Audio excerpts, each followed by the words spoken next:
What's up, guys? Welcome to Street Racer Underground. Have some music.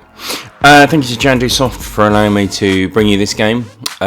We have ourselves a little arcadey racer that's incredibly basic, strangely addictive, weirdly irritating. So we have our garage, our cars that are available. You can see I've bought a few, I haven't bought some, and we race. We race on a fairly simple track. We can change various things on our car. You have to unlock these. You can change all different aspects to it. Let's do one quick.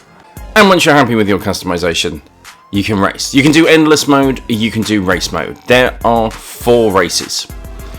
But the main mode you're going to be playing is this, endless. Now, isn't that a good looking car? We essentially have 1, 2, 3, 4, 5 lanes. And when you first start off, you're just told to drive. And you drive and you go, well, this is weird. There's no corners. There's nothing really obvious to do. But actually what you want to do is you want to get close to other cars as you overtake them. And then you build up your nitro boost. And once we have enough nitro boost, which by the way you can chain, once you have enough, you can then go much faster. And what you can do is carry on driving close to cars, and that nitro will last a little bit longer. And then we rinse and repeat the process, seeing how close we can get to as many cars in a row to try and get our nitro, keep our nitro going, and pass those checkpoints. Because although it's endless, as you can see up in the top right, there is a timer ticking down. And once that gets to 0, our car runs out of fuel and we stop driving. Now, what happens when you hit a car? Well, it goes crunch. It can also massively stop you. Crunch enough cars and the police will come after you. Now, to be honest, I only saw the police twice. Once when I thought, oh yeah, weren't the police in this? And once when I wasn't paying any attention. The police car will come, and as long as you outrace it, you will get rid of the police. And both times I found this incredibly easy. They're very, very slow and really kind of pointless. And as you can see, I just fell short of a checkpoint. Once you finish, depending on how far you've got and how much nitro you've collected, you get coins. And this is where your currency comes in. You can instantly retry and go back into it, but why would you want to retry and retry and retry? Well, quite simply, everything costs money. And indeed, this is a $50,000 car, but it goes right up to $120,000. And of course, the real reason you'll want to be doing this is for these achievements. As you can see, I've got one left, which is a rare achievement for Own Every Car. But most of the achievements you'll get are, some of them you'll get just by racing. Buy your first car, get a 4 times nitro, very easy, you'll do that without meaning to. And then it is literally buy everything on the cars, finish the 4 races in first place, and that's pretty much it. There is a challenge in the endless mode to get to 10,000 points, which you can get quite easily with this car, and this is where it gets weird. Once you've got the $50,000 car, complete spoiler, and really this is an achievement guide now, you can upgrade it to do everything. You don't need these last cars. What I find odd as well is every 2 cars are the same. So if you look at the stats, the $35,000 car has exactly the same stats as the $40,000 car. And again, the $50,000 car, which I bought, has the same stats as the $60,000. The $100,000 has the same stats as the $120,000. So other than aesthetics, there's really no point in buying these cars unless you are going for all the trophies or achievements. What I don't get are the races. There's 4 of them, and they are quite tricky. You will race against other cars. As you can see, I've absolutely left them for dead to start off with.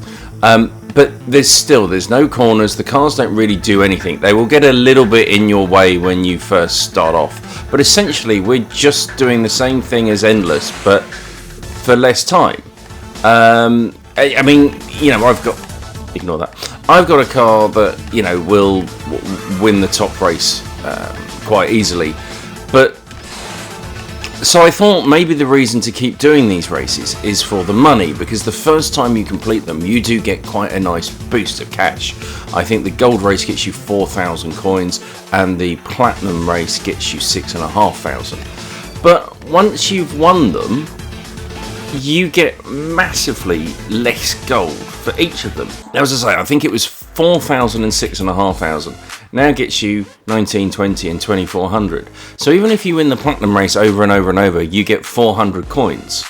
Now, when you do the endless mode, once you start getting up to the 9,000 mark, you'll be getting a couple of thousand coins. So there's really no point to keep doing this other than, I don't know, maybe like a little bit of a challenge while you grind. But because you're constantly saving up for the next car for if you're going for the trophies and achievements, as you can see, I haven't bothered unlocking anything else.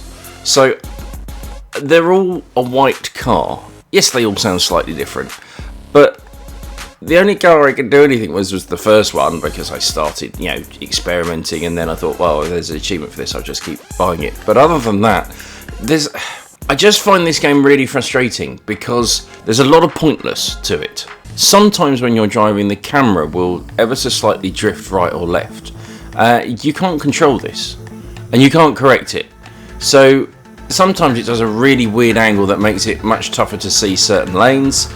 And I don't understand why. I think that's the main thing with this game. I just don't understand why it does so much of what it does.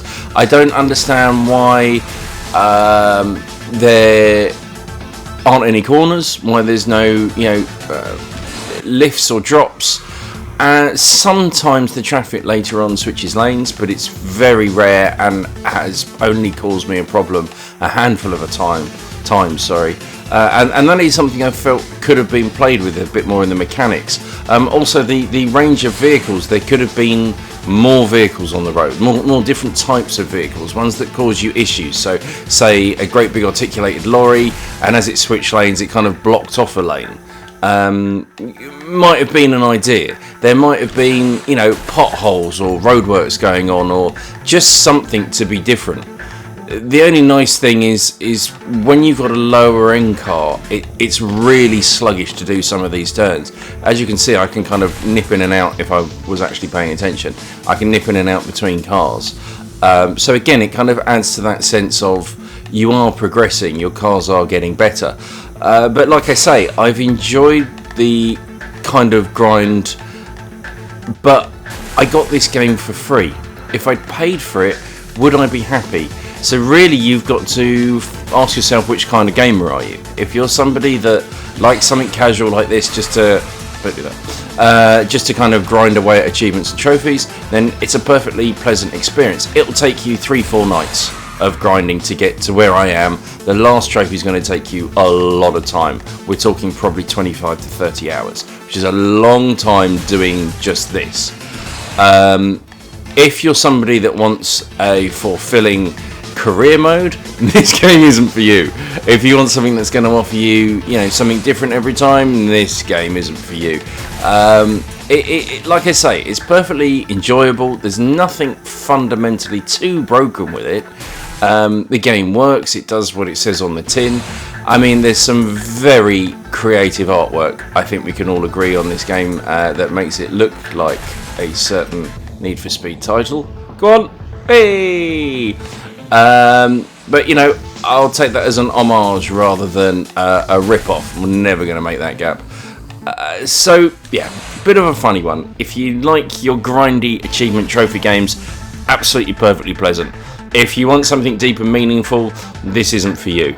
Street Racer Underground is available now. A very odd one. I've oddly enjoyed it, but I don't know why, and I won't be coming back to it. But thank you, JanduSoft, for allowing me to bring this video to you guys. I hope that's helped for some of you. I hope that's helped make up your mind. You will get some of the trophies and achievements very, very quickly. You'll get about half of them in the first evening. Then you'll have a grind for a couple of nights and get a big fat chunk of them, and that last one's going to take you a long time. So for the full completionists, be prepared. For people that just want to boost their scores, then go for it. Like I say, this is available right now. Thank you ever so much for watching. Till next time, ta-ra.